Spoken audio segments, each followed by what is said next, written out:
एक सवाल मैं आप सबसे पूछना चाहता हूं। क्या आपके साथ कभी ऐसा हुआ है कि आप गुस्से में कुछ बोल गए और बाद में पछताया? अगर हाँ, तो कमेंट में लिखकर साझा कीजिए।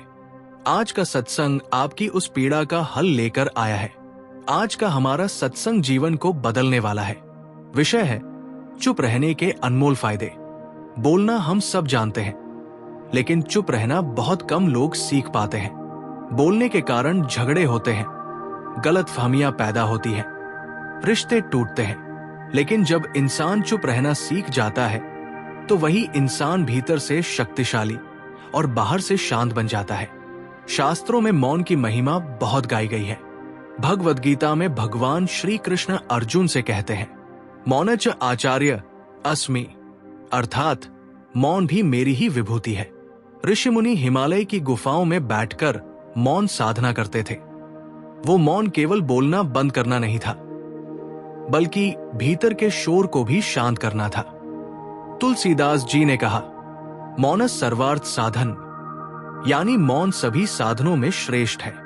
भाइयों और बहनों, शब्द हमें संसार से जोड़ते हैं, लेकिन मौन हमें परमात्मा से जोड़ता है। इसलिए संत हमेशा कहते हैं, मौन साधो, मौन ही ब्रह्मा है।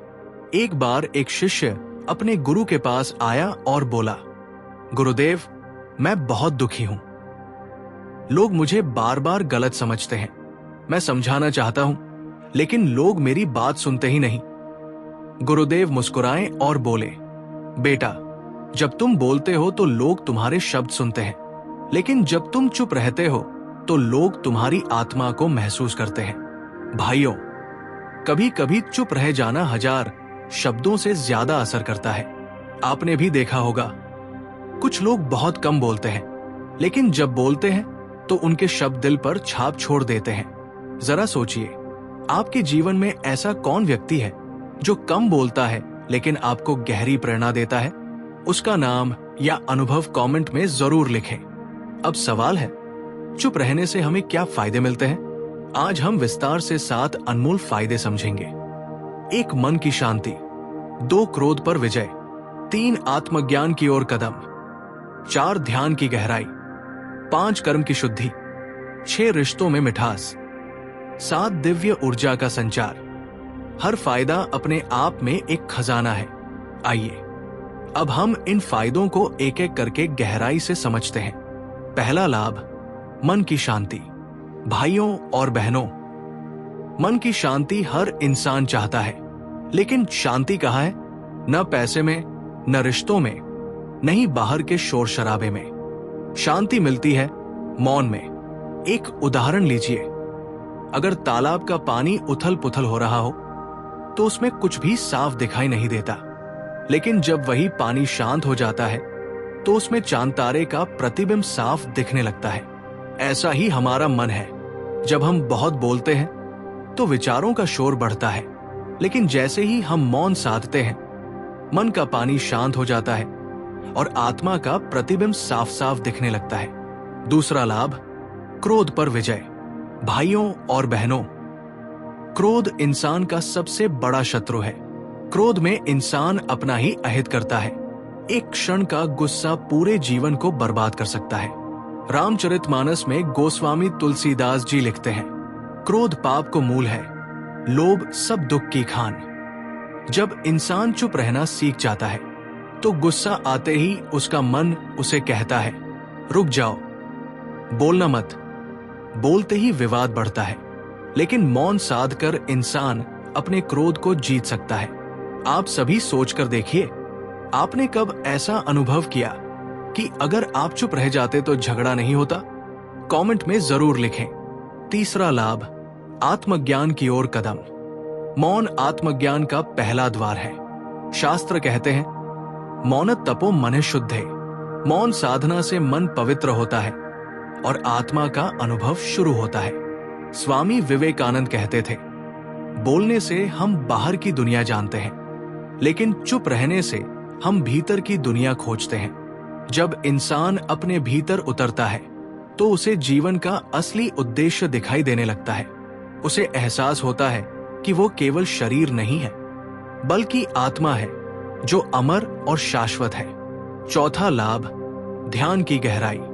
भाइयों और बहनों, क्या आपने कभी ध्यान करने की कोशिश की है? ध्यान करते समय सबसे बड़ी रुकावट क्या आती है?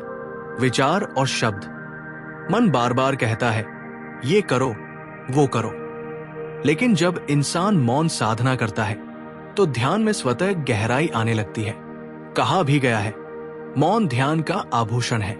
एक संत ने कहा था, अगर तुम अपने मन को शांत करना चाहते हो तो पहले अपनी वाणी को शांत करो। इसलिए ध्यान और मौन दोनों साथ साथ चलते हैं। पांचवा लाभ, कर्म की शुद्धि। हमारे हर शब्द से कर्म बनता है। जो हम बोलते हैं वही हमारे भविष्य की नींव रखता है। अगर वाणी शुद्ध है तो कर्म शुद्ध होंगे, लेकिन अगर वाणी में कटुता है तो पाप का बंधन बढ़ेगा। जब इंसान चुप रहना सीख जाता है तो उसके कर्म अपने आप सुधर जाते हैं, क्योंकि वो बिना वजह बोलकर किसी को आहत नहीं करता। ये वही मौन है जो हमारे जीवन को पाप से बचाता है और पुण्य की ओर ले जाता है। छठा लाभ, रिश्तों में मिठास। भाइयों और बहनों, जीवन में रिश्ते सबसे कीमती होते हैं, लेकिन अधिकांश रिश्ते बिगड़ते क्यों हैं? क्योंकि हम अनावश्यक शब्द बोल देते हैं। एक बार एक पत्नी ने अपने पति से कहा, तुम कभी चुप क्यों नहीं रहते? तुम्हारे शब्द ही घर का माहौल खराब कर देते हैं। पति ने उस दिन से मौन का अभ्यास शुरू किया। धीरे धीरे घर का वातावरण बदल गया। जहां पहले झगड़े होते थे वहां अब शांति और प्रेम होने लगा। सच कहूं तो कभी कभी रिश्तों में सुधार करने के लिए केवल चुप रह जाना ही काफी होता है। आप बताइए, क्या आपने भी कभी किसी रिश्ते में चुप रहकर झगड़ा टाला है? कमेंट में अपना अनुभव लिखिए। क्या आपने गौर किया है, जब हम बहुत बोलते हैं तो थकान महसूस होती है, लेकिन जब हम मौन साधते हैं तो भीतर से एक दिव्य ऊर्जा उठने लगती है।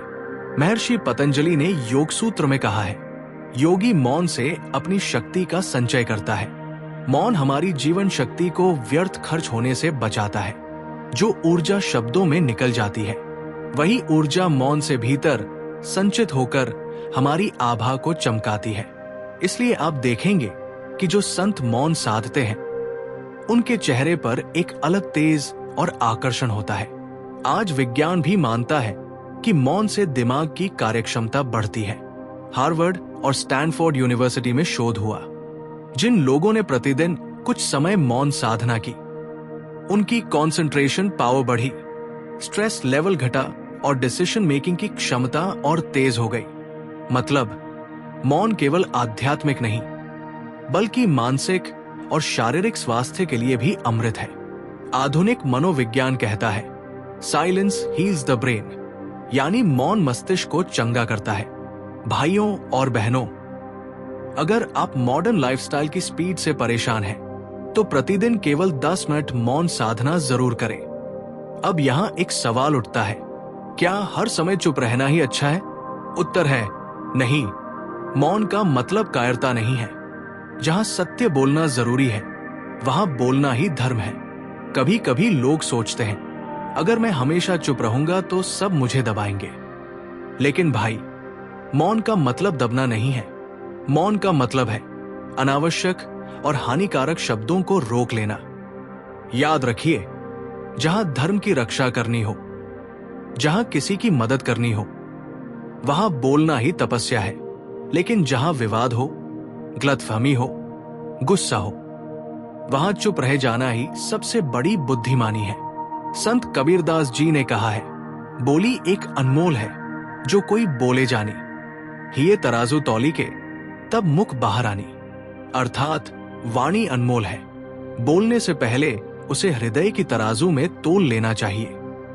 कबीरदास जी कम बोलते थे, लेकिन जब बोलते थे तो उनके दोहे युगों युगों तक गूंजते रहते हैं। ये मौन की ही शक्ति थी जिसने उनके शब्दों को दिव्यता दी। भाइयों और बहनों, आप सोचकर देखिए, क्या आपके जीवन में भी कभी किसी का कम शब्दों में गहरा असर पड़ा है? कमेंट में जरूर लिखें। भाइयों और बहनों, मौन से हमारी विल पावर अर्थात संकल्प शक्ति बढ़ती है।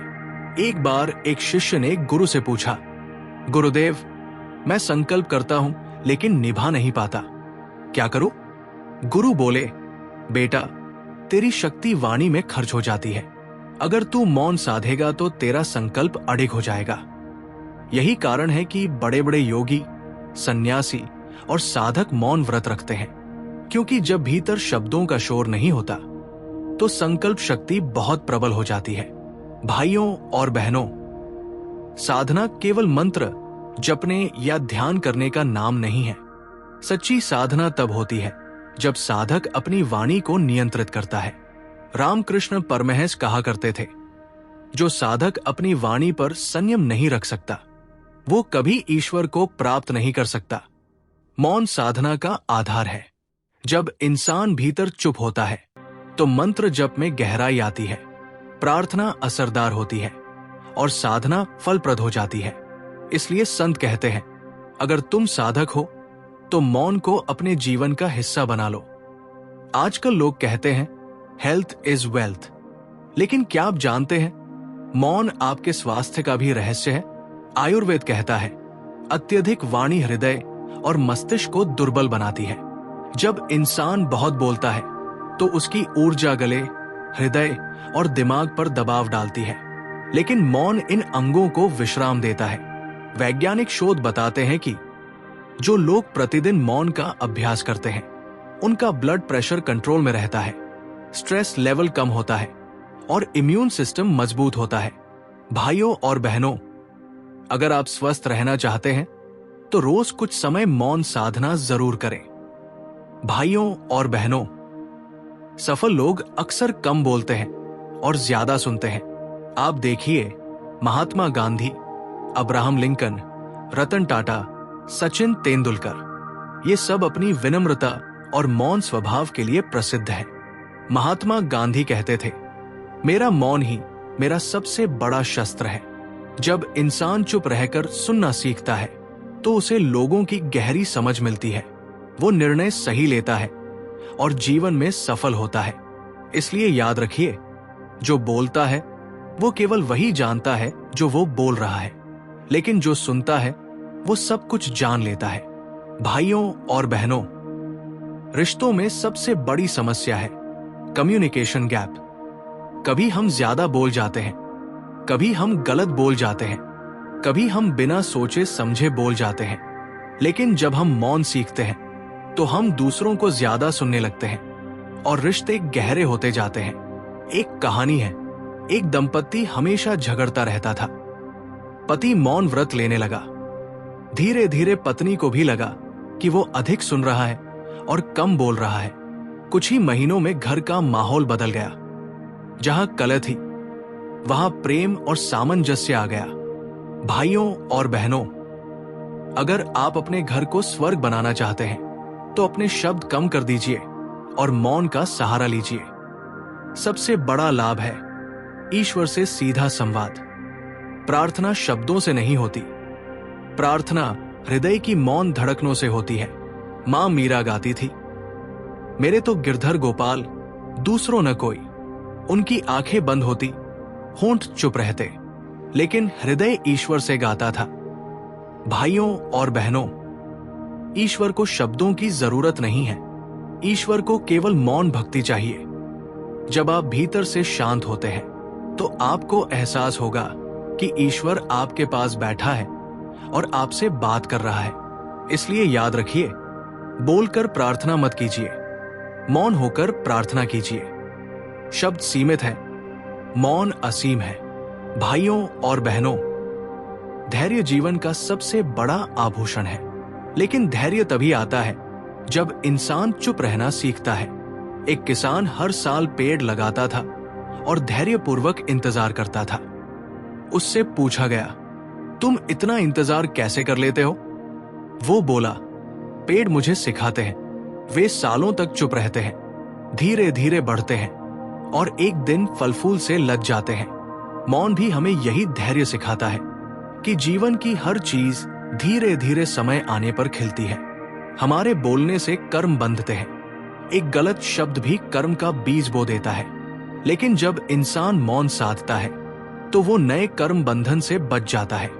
जैन धर्म में कहा गया है, मौन कर्म क्षय का उपाय है, यानी मौन से हमारे पाप कर्म धीरे धीरे नष्ट होने लगते हैं। इसलिए संत महात्मा अक्सर मौन व्रत रखते हैं। वे जानते हैं कि चुप रहकर ही आत्मा की जंजीरें टूटती हैं और मोक्ष का मार्ग खुलता है। भाइयों और बहनों, जो व्यक्ति मौन साधता है उसका आत्मबल इतना बढ़ जाता है कि लोग स्वतः उसकी ओर खिंचे चले आते हैं। आपने देखा होगा, कुछ लोग बिना बोले भी प्रभाव डालते हैं। उनके चेहरे से, उनकी आंखों से, उनके मौन से एक अलग शक्ति झलकती है। ये आत्मबल केवल मौन से आता है, क्योंकि मौन इंसान को भीतर से मजबूत बना देता है। भाइयों और बहनों, जीवन भी हमें मौन का संदेश देता है। सूरज उगता है लेकिन शोर नहीं करता, चांद चमकता है लेकिन आवाज नहीं करता, फूल खिलते हैं लेकिन चुप रहते हैं, पेड़ हमें ऑक्सीजन देते हैं लेकिन कोई शोर नहीं करते। प्रकृति का हर रहस्य मौन में छिपा है। अगर हम प्रकृति से सीखें तो समझ में आएगा कि जीवन की असली शक्ति मौन में है, शोर में नहीं। मेरे प्यारे भाइयों और बहनों, आज हमने जाना कि चुप रहने के अनमोल फायदे क्या है। मौन हमें शांति देता है, गुस्से पर विजय दिलाता है, आत्मज्ञान के मार्ग पर ले जाता है, रिश्तों में मिठास भरता है और ईश्वर से जोड़ देता है। अब आपसे मेरा एक छोटा सा आग्रह है। अगर आज का ये सत्संग आपके हृदय को छू गया, अगर आपको इसमें से कुछ भी सीखने को मिला, तो कृपया इस चैनल को सब्सक्राइब जरूर करें। आपका एक सब्सक्राइब हमारे लिए आशीर्वाद की तरह है और इससे हमें और भी ऐसे ही ज्ञानवर्धक और प्रेरणादायक सत्संग आपके लिए लाने की प्रेरणा मिलेगी। और हाँ, आपसे एक और निवेदन है, हमारे चैनल पर और भी कई वीडियोस हैं जो आपके जीवन को बदलने की शक्ति रखते हैं। कृपया उन्हें भी देखिए और अपने दोस्तों परिवार के साथ साझा कीजिए। अंत में मैं यही कहूंगा, बोलना सबको आता है, लेकिन चुप रहना वही सीखता है जो सच्चा साधक है। आप भी इस मौन साधना को जीवन में अपनाइए और देखिए कैसे आपका जीवन दिव्य और सफल हो जाता है। जय श्री राम।